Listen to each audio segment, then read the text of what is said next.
자, 오늘 제목 한번 크게 읽어볼까요? 시작. 아무것도 판단하지 말라. 한 번 더 시작. 아무것도 판단하지 말라. 예, 판단이라고 하는 것은 사전에 보면은 일정한 논리나 기준에 따라 사물의 가치를 결정하는 것을 판단이라 그렇게 말하고 있습니다. 하나님은 모든 생명체에게 판단할 수 있는 기능을 주셨는데, 다음 그림 보시면은 우리 동물의 세계에서 보면은 사자가 사슴을 발견하고 살금살금 숨어서 할 수 있는 한 가장 가까이까지 가서 쏜살같이 달려가서 덮쳐가지고 가장 먼저 그 목덜미를 물어서 목숨줄을 끊는 그런 모습을 바라볼 수가 있습니다. 그 다음 그림 보시면 또 반대로 또 사슴은 어떻습니까? 사슴도 있는 힘을 다하여 도망을 갑니다. 한참 도망을 가다 잡힐 거다 그렇게 생각이 들 때는 순간적으로 방향을 돌려갖고 그 사자를 따돌리는 그런 모습을 바라볼 수 있습니다.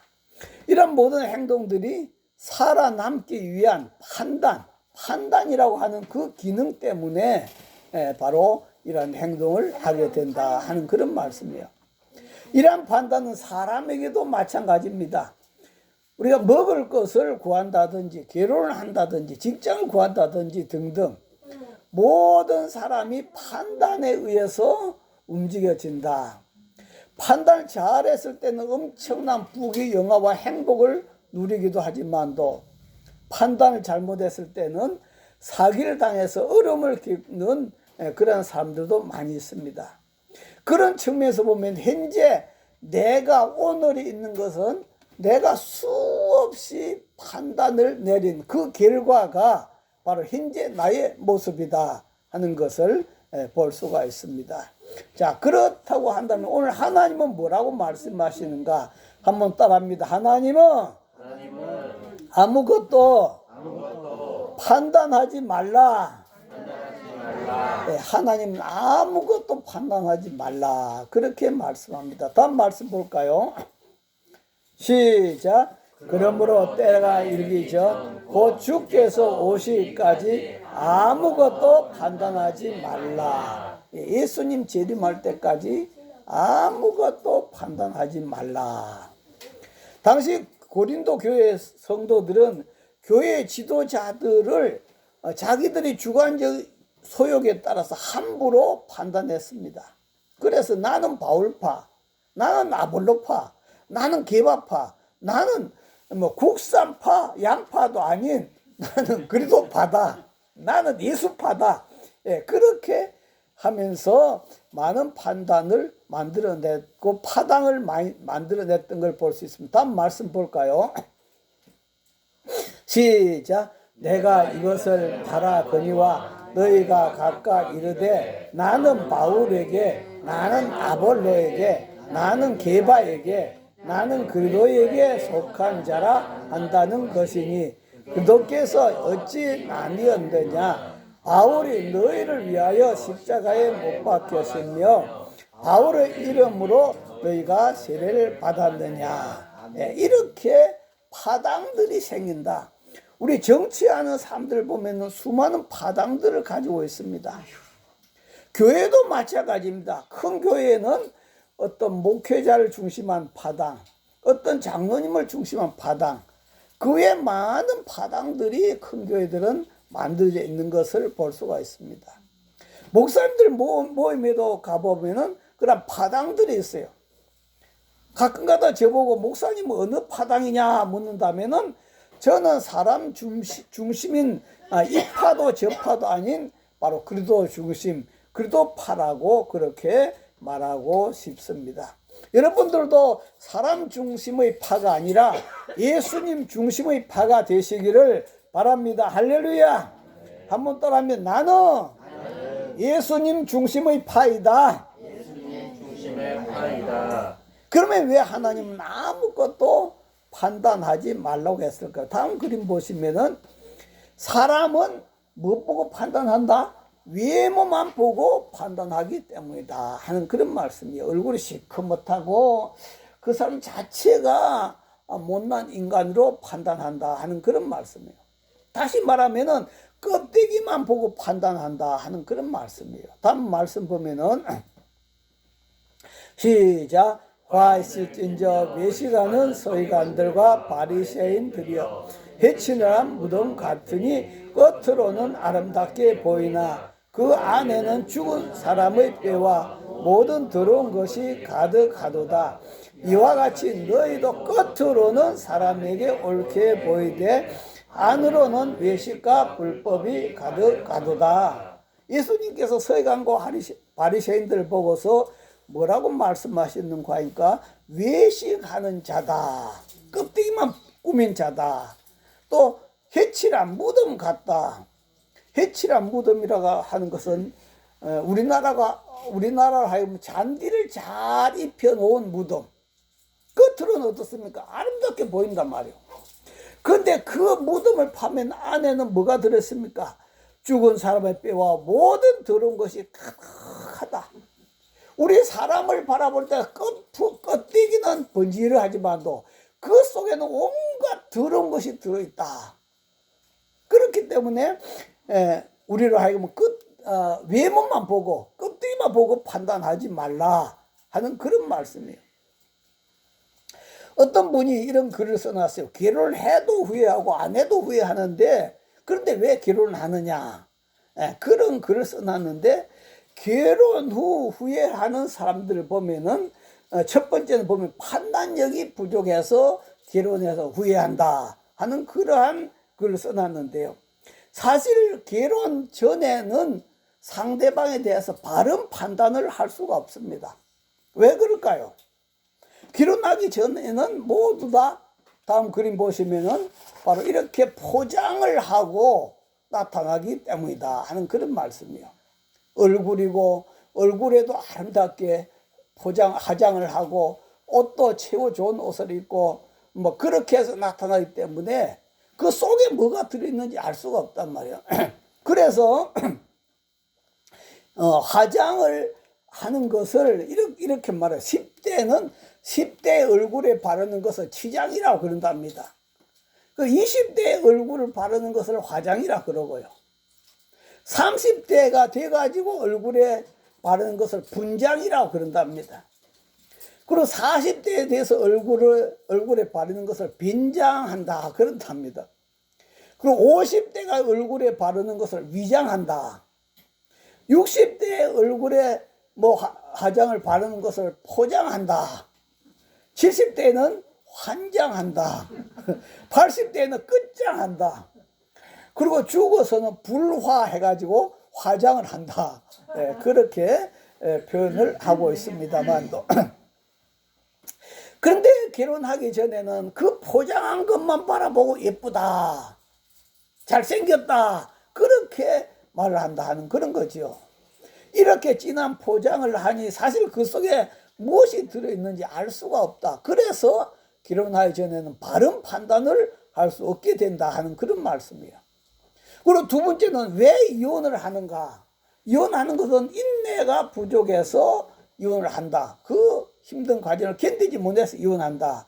그렇게 써놨고, 세 번째는 그러면 왜 재혼하는가? 재혼하는 것은 기억력이 부족해서 재혼을 한다. 그렇게 써놨어요. 왜 그런가 하니까 그 결혼해갖고 보통 한 15년, 20년 동안 그 부부 갈등을 하지 않아요. 그러한 또 다시 결혼해서 재혼해서 그런 부부 갈등을 겪어내려면 얼마나 힘들겠습니까? 그런데 그때 힘들었던 그 기억력이 부족해서 또 다시 재혼한다 하는 그런 말씀이죠. 제가 읽으면서 참 맞는 말 같다 하는 그런 것을 생각해봐요. 다음 말씀 보면요. 시작. 여호와께서 사무엘에게 이르시되 그의 용모와 키를 보지 말라. 내가 이미 그를 버렸노라. 내가 보는 것은 사람과 같이 아니하니 사람 외모를 보거니와 나 여호와는 중심을 보느니라. 우리 사람은 사람을 바라볼 때 껍데기만 바라보기 때문에 바른 판단이 안 된다는 말이에요. 그렇기 때문에 판단하지 말라 하는 그런 말이에요. 하나님은 중심을 보시기 때문에 바로 하나님 판단은 정확하다 하는 그런 말씀이 된다 하는 그런 말씀이에요. 그래서 하나님 판단하지 말라고 하는 것은 첫 번째는 우리 사람은 외모만 보고 껍데기만 보고 판단하기 때문이다.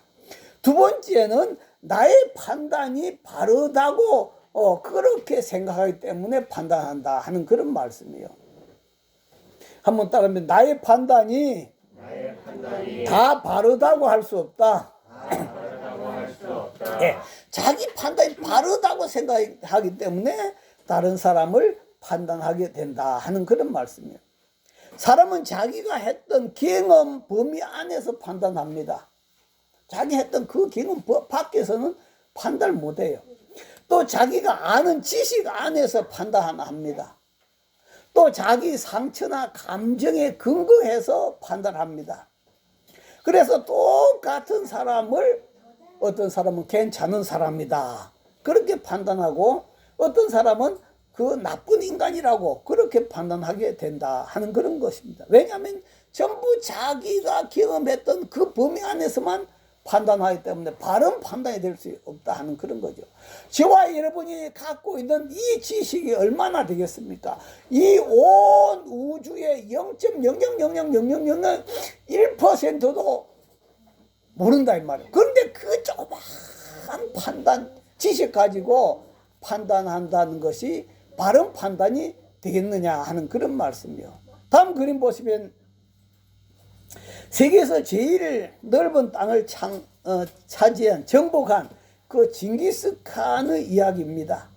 이 징기스칸이 전쟁 후에 쉬면서 물을 마시려는데 물을 마시려는 순간 자기가 기르는 그 매, 그 항상 이 몽골족들은 매를 많이 가지고 다녔어요. 그래서 서로 통신을 하고 막 그렇게 했는데 자기가 기르는 그 매가 그 물을 마시려고 한 순간 그 물그릇을 치고 날아가 버린단 말이에요. 그래서 엄청나게 기분이 나빴습니다. 왜 물을 마시려고 하는데 저 매가 물그릇을 치고 날아가냐 이 말이에요. 또 다시 물을 떠서 또 다시 물을 두 번째 마시려면 또 다시 물그릇을 치고 날아가요. 또 세 번째도 또 물을 떠서 마시려는데 또 물그릇을 치고 날아가요. 이 징기스칸이 화가 났습니다. 그래서 칼로 이 그림 아닌데 예, 칼로 바로 이 매를 칼로 죽이고 말아버렸습니다.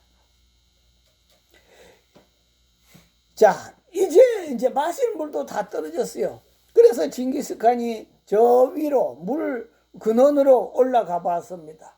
저 위로 올라가 봤더니 거기는 큰 뱀이 죽어 있었어요. 그러니까 다시 말하면 그 뱀에서 나온 그 동물을 독이 든 그 물을 마시지 못하도록 그렇게 매가 그렇게 물을 엎드렸다 하는 그런 말씀이에요. 그 모습을 바라본 그 징기스칸은 그는 죽은 매 앞에 가지고 울면서 엎드려 울면서 내가 잘못했다. 내가 판단을 잘못해서 그렇다 하면서 그 후로는 함부로 판단을 하지 않았다 하는 그런 말씀이에요. 그래서 잠언서에도 사연을 알기 전에 대답하는 것은 미련하여 욕을 부른다 그렇게 말했어요. 그래서 함부로 판단하지 말아라 하는 그런 말씀이에요. 그렇기 때문에 바울도 자신을 칭찬하며 천사와 같이 높였다 할지라도 바울은 내가 천사 됐는가 하고 그렇게 자기를 동요시키지 않았단 말이에요. 왜? 인간의 판단을 믿지 않았다는 거죠. 그 이유는 인간의 판단, 하나의 판단이 다르다는 것을 알고 있었기 때문이다 하는 그런 말씀이에요. 바울은 자기 자신이 죄인이라는 사실을 명백히 깨닫고 자기 자신의 양심조차도 신뢰하지 않았다. 내 양심도 내가 신뢰할 수 없다 하는 그런 말씀이에요.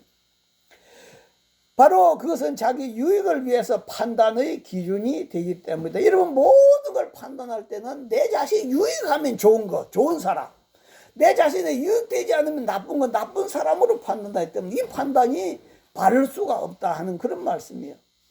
그렇기 때문에 사람들이 판단은 사도 바울에게 아무런 가치가 없다 하는 것을 그는 깨달았습니다. 그렇기 때문에 다음 보시면요. 자, 한번 읽어볼까요? 시작. 내가 틀릴 수도 있습니다. 시작. 내가 틀릴 수도 있습니다.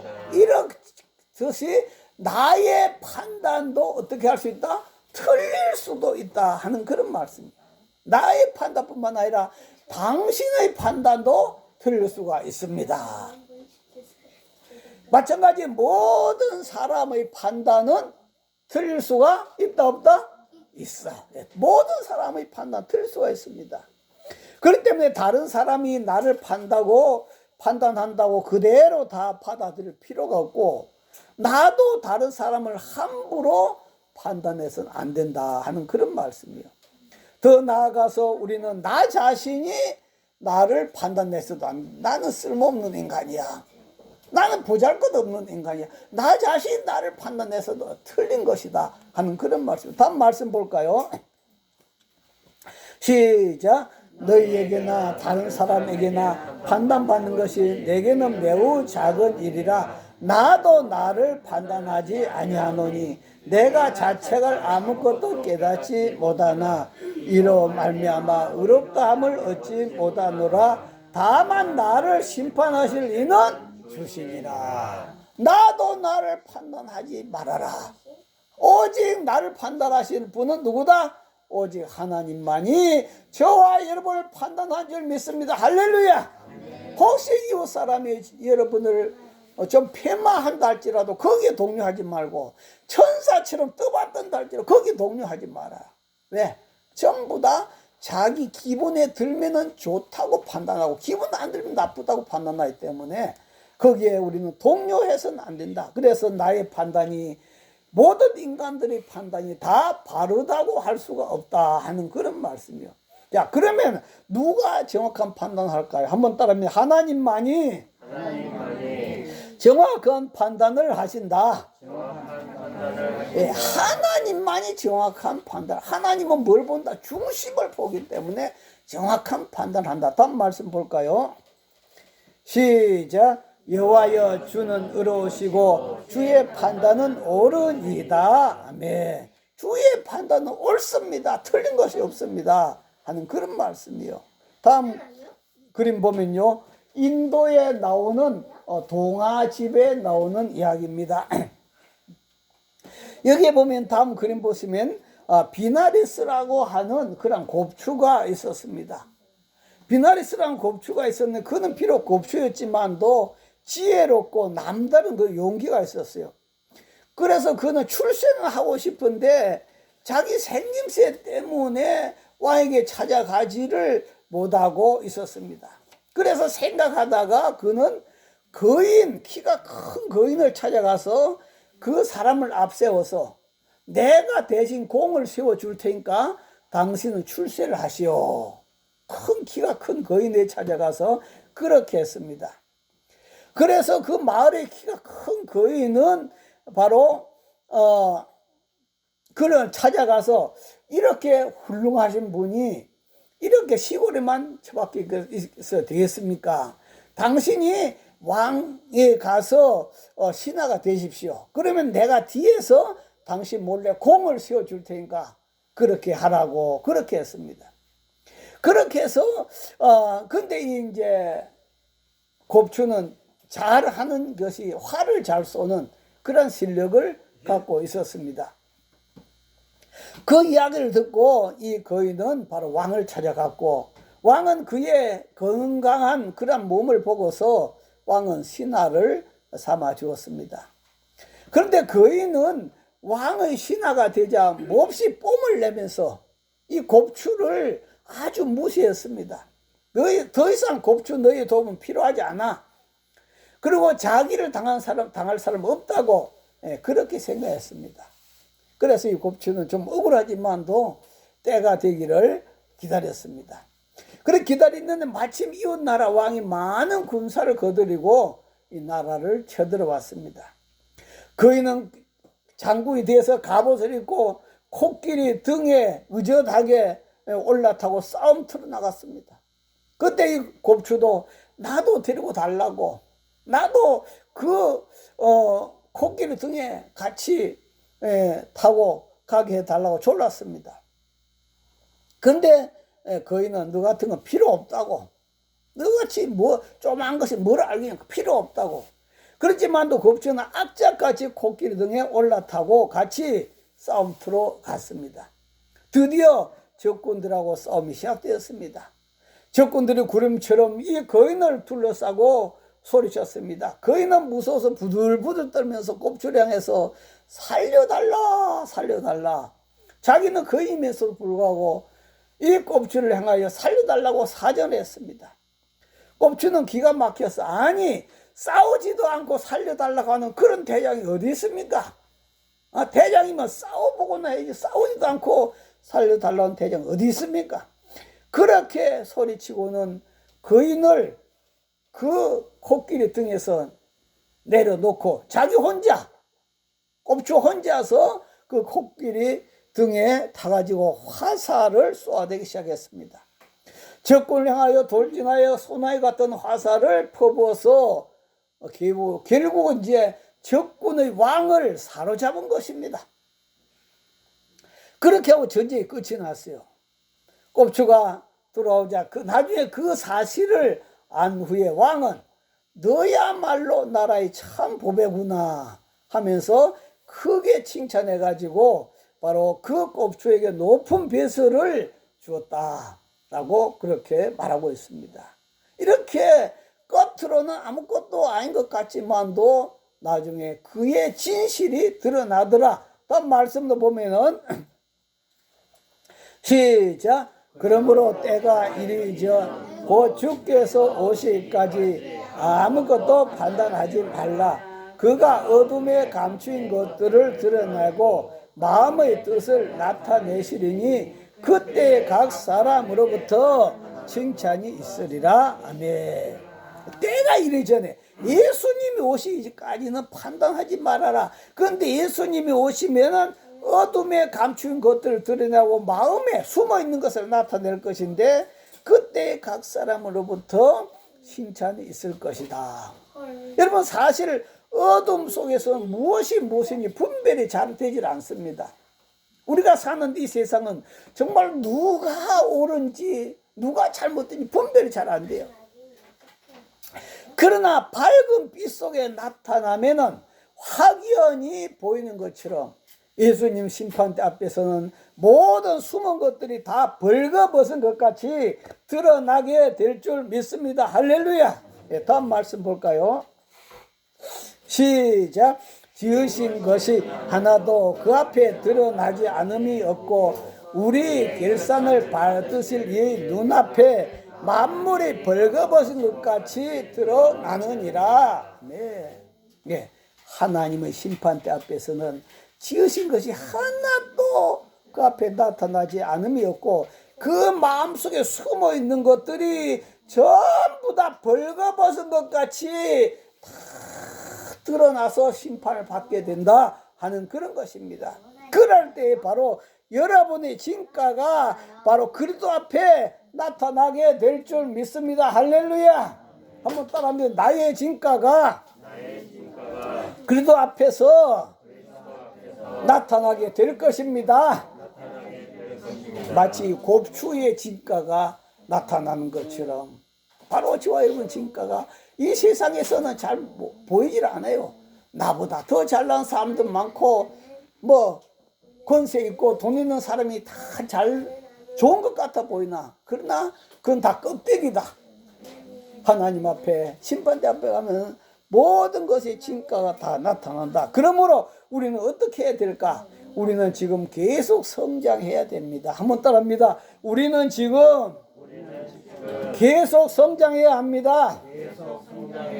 네, 우리는 지금 성장하고 있고 계속 성장해야 된다 하는 그런 말씀이에요. 이전에 중고등학생 한 명이 저한테 편지를 하나 보냈어요. 근데 그 편지 기억이 다른 내용들은 기억이 안 나는데 아직까지도 그 기억에 남아 있는 것이 있는데 바로 다음 그림 보시면은 바로 뭐예요? 공사 중이라 편지를 다 써놔서 뒤에다가 공사 중이라 하는 그러한 글을 써놨어요. 물론 그 학생은 그 말에 깊은 뜻을 모르고 썼을 것이라 생각하지만도 당시 나에게는 큰 충격을 주었습니다. 그렇습니다. 다음 그림 보시면은 마치 집을 짓고 있어요. 그런데 집을 짓는데 완성된 집이 아니라 공사 중인 집이 있습니다. 그죠? 아니, 또 완성되지도 않는 이 집을 잘 지었니 못 지었니 판단할 수 있어요, 없어요? 판단할 수가 없는 거예요. 완전히 다 짓고 나서 집을 잘 지었니 못 지었니 판단한 것이니 공사 중인 집은 판단할 수가 없다 하는 그런 말씀이에요. 저와 여러분도 바로 지금 공사 중인 집과 같다 하는 그런 말씀이에요. 다음 말씀 볼까요? 시작. 누가만 나와 함께 있느니라. 네가 올 때 마가를 데리고 오라. 그가 나의 일에 유익하니라. 거기 보니까 바울 사도가 디모데에게 올 때 마가를 데리고 오라. 그 마가는 나의 일에 유익하다. 그렇게 말하고 있어요. 그러나 처음부터 이 마가는 바울에게 유익한 존재가 아니었습니다. 다음 그림 보시면 이 마가는 마가 다락방, 이 다락방의 원장님의 아들입니다. 마가 다락방 원장님의 아들입니다. 그러니까 우리가 보기에도 부한 가정이잖아요. 이렇게 부잣집에서 온실 속에 식물처럼 연약하게 성장했습니다. 그런데 바울의 1차 전도 여행 때 마가의 외삼촌인 바나바의 권유로 우리 저 마가도 같이 데려갑시다. 그래서 1차 전도 여행을 같이 마가를 데리고 떠나게 되었다 하는 그런 말이에요. 그러나 여행이라고 하는 건 쉬운 일이 아니잖아요. 음식이 맞지 않고 환경도 맞지 않고 기후도 맞지 않고 참 어렵습니다. 이런 어려운 일이 이렇게 한두 번이 아니라 여러 번 겹쳐지니까 그는 조그만 차이를 넘지 못하고 그냥 집으로 돌아가 버리고 말았어요. 바울이 마음이 많이 상했습니다. 그러고 나서 이제 2차 전도 여행을 떠달라고 하는데 바나바가 또다시 이 마가를 데리고 가자네. 그럼 바울은 그러니까 또 가다가 돌아와 버리면 어떻게 하려고. 그래서 안 데려가기도 했습니다. 절대로 나는 그 인간을 다시 데려갈 수 없다고 아주 완강히 반대했습니다. 결국 바로 바울과 바나바는 이 마가 때문에 싸워갖고 헤어져 버리고 말았어요. 자, 자기 때문에 싸우고 있는 그 사도들이 싸우고 있는 그런 모습을 본 마가의 마음이 어떻게 했을까요? 편치 않았다 이 말이에요. 그럼에도 불구하고 그는 그대로 포기하지 않고 다음 그림 보시면 이 마가는 회개도 많이 했을 것이고 다시 마음을 새롭게 다잡았을 것이다. 내가 이렇게 쓸모없는 인간이었나? 다시 마음을 다잡았다. 그런 후에 그는 베드로를 만나서 수족같이 따라다니면서 바로 어느 성경을 기록했다? 마가복음을 기록한 장본이 됐다 하는 그런 말씀이에요. 이제는 배불리 없던 인간이 계속 성장해서 유익한 인간으로 변해 있은 줄 믿습니다. 할렐루야. 다음 그림 보시면 어떤 주일학교 학생들이 3명 나오고 있습니다. 중학교 3학년 또 중학교 1학년 초등 5학년 세 자매가 열심히 교회를 다녔어요. 그런데 어느 날 전화가 왔습니다. 목사님한테 전화가 왔어요. 목사님 우리 집에 빨리 좀 와주세요. 빨리 좀 와주세요. 우리 엄마가요 이상해요 하면서 어떤 목사님한테 전화 왔대요. 그래서 목사님이 속눈썹이 휘날리도록 그렇게 급하게 달려갔다. 그렇게 써놓고 있습니다. 그런데 달려가 봤더니 그 어머니가 다음 그림 보시면 거실에 큰 대자로 누워서 입에서는 거품을 흘리고 있더라 하는 그런 것이죠. 당시에 그 어머니는 교회는 나왔는데 그렇게 열심히 교회는 나오지 않았대요. 그런데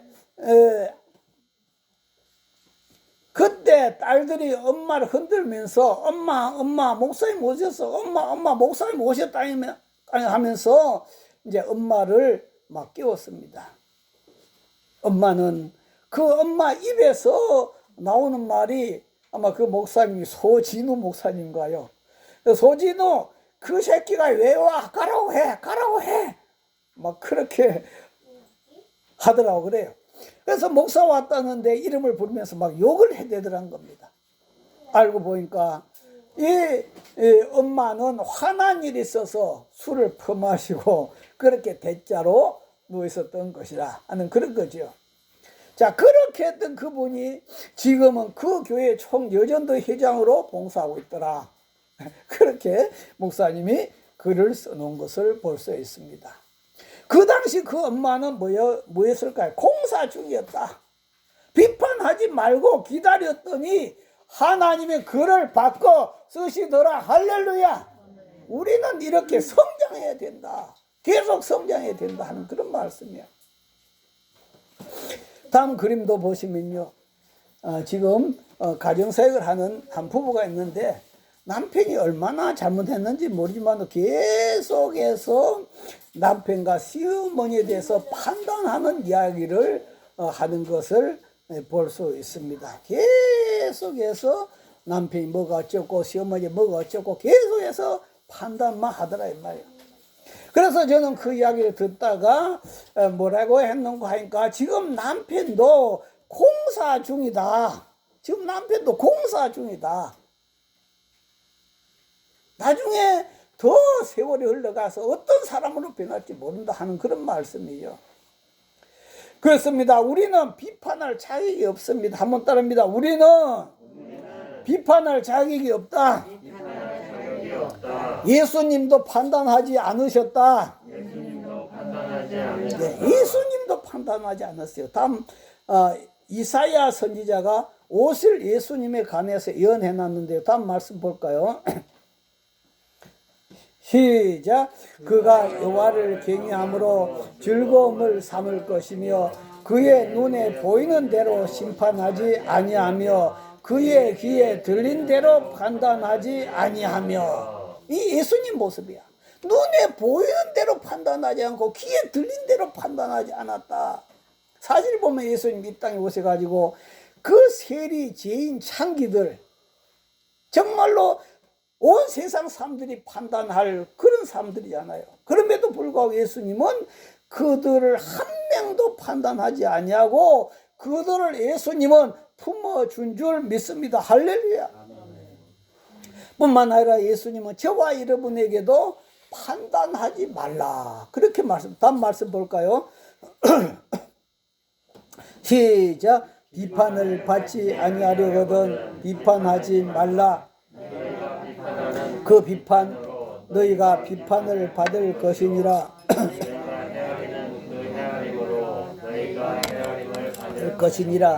어찌하여 형제의 눈 속에 있는 티는 보고 네 눈 속에 있는 들보는 깨닫지 못하느냐. 예, 남의 눈에 있는 티를 보기 전에 뭘 보라? 다음 그림 보시면은 자기 눈에는 이렇게 큰 기둥 들보가 있는 것을 먼저 보라 하는 그런 거죠. 자기 눈에 엄청난 들보가 있는데도 불구하고 그는 보지 못하고 다른 사람 눈에 티 하나 있는 거 보고 너 눈에 그런 티가 있어도 되겠냐? 티 좀 뽑아라고 그렇게 말하고 있단 말이에요.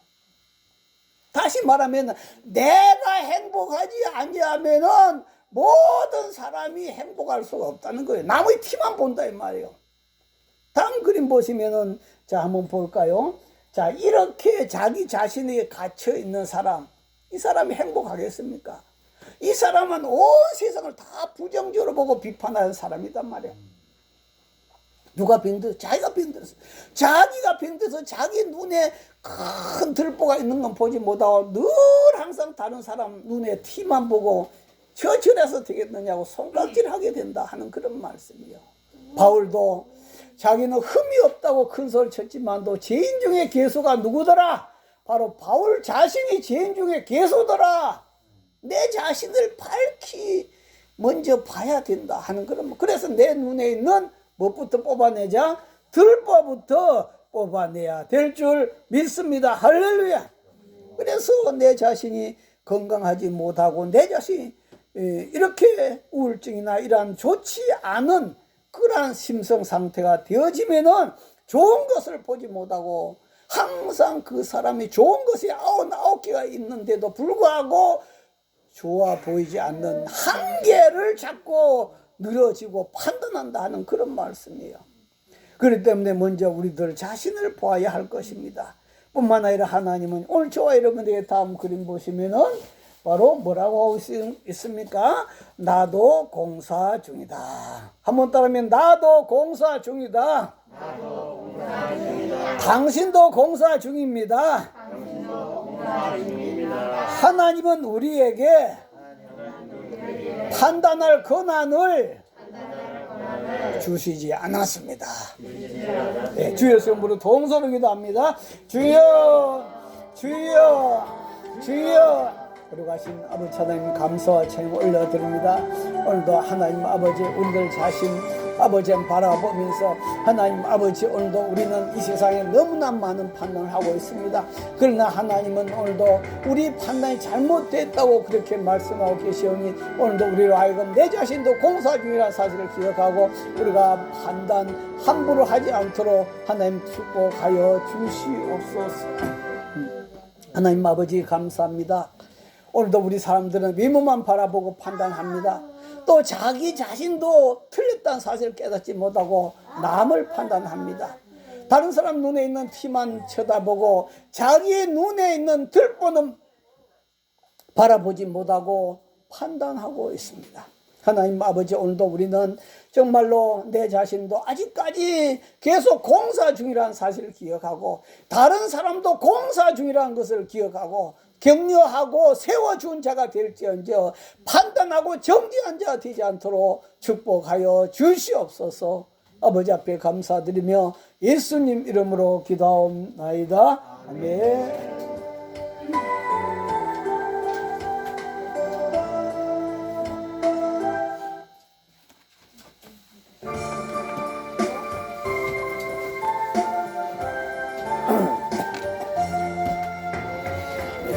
이전에 주님을 내가 몰라 영광의 주님을 비방했다. 유익한 것이 내게 넘쳐 날 불러주시니 고마워. 나 받은 달란트 얼마련고 나 힘써 그것을 한개였어. 갑절로 주님께 바치며 충성된 종이라 상 주시니 전하고 무능한 나에게도 귀중한 직분을 맡기셨다. 고맙고 고마워라. 이 은명 바쳐서 충성하라. 주하는 일들이 하도 적어 큰 열매 눈앞에 안 베여도 주님께 죽도록 충성하며 생명의 면류가 아들이여. 하나님 아버지 우리가 사던 이 세상은 어둠의 세상이라서 누가 잘 믿고 누가 잘 살아가고 있는지 우리가 함부로 판단할 수가 없습니다. 그러나 하나님 심판대 앞에 그 밝음 앞에 나타날 때는 그 속에 있는 중심까지 다 밝히 드러나게 될 때 그때 하나님의 칭찬이 있을 것이라고 말씀했습니다. 하나님 아버지 오늘도 저희들이 정말로 아버지 하나님 앞에서 진실되게 정직하게 살아가는 저희들이 다 되도록 축복하시고 아버지 앞에 가서 잘했다 칭찬받는 저희들 다 되도록 축복하여 주시옵소서. 아버지 앞에 감사의 예물 드립니다. 정순자 사모 하나님 감사합니다. 추석명절 보름달 졸업하고 하는 우선과 기쁨을 주옵소서. 손보희 권사님 감사의물 드렸습니다. 임하명 집사님 감사의물 드렸습니다. 이명자 집사님 감사의물 드렸습니다. 이팔성 장로님 감사의물 드렸습니다. 이정희 감사의물 드렸습니다. 손보희 권사님 11점을 드렸습니다. 이한희 권사님 11점을 드렸습니다. 김하랑 11점을 드렸습니다. 김하민 11점을 드렸습니다. 김성준 정혜선 집사님 가정에서 11점을 드렸습니다. 박지만 정선 가정에서 11점을 드렸습니다. 정순자 사모 이종이 하나님 아버지 앞에 11점을 드렸습니다. 걸어가신 아버지 하나님 앞에 주일의 예물 성배를 올려드리고 또 성교 예물 사랑의 지팡이 예물 성별하여 아버지 앞에 올려드렸습니다. 아버지 앞에 드린 예물들 이미 주님께서 다 받으신 줄 믿습니다. 걸어가신 아버지 하나님 영육간에 강건케 하시고 물질적으로도 아버지의 풍족하게 부어 주시옵소서. 하나님 아버지 앞에 영광 찬양 돌려드리는 저희들이 다 되도록 축복하여 주시옵소서. 지금은 우리 주 예수 그리스도 은혜와 하나님 아버지의 만극하신 사랑과 성령님의 감동 감화교통 충만하심이 아버지 앞에 가서 정말로 칭찬받기 원하는 제 모든 심령들 가정들을 위해 영원히 함께 하시기를 간절히 축원하옵나이다. 아멘.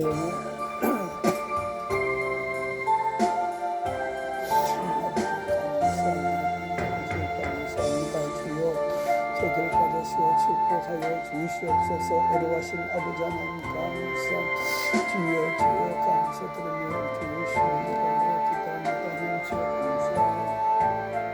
예배 마쳤습니다. 하나님께 감사의 박수 올려드리겠습니다. 인사 나누겠습니다. 나도 공사 중입니다. 네.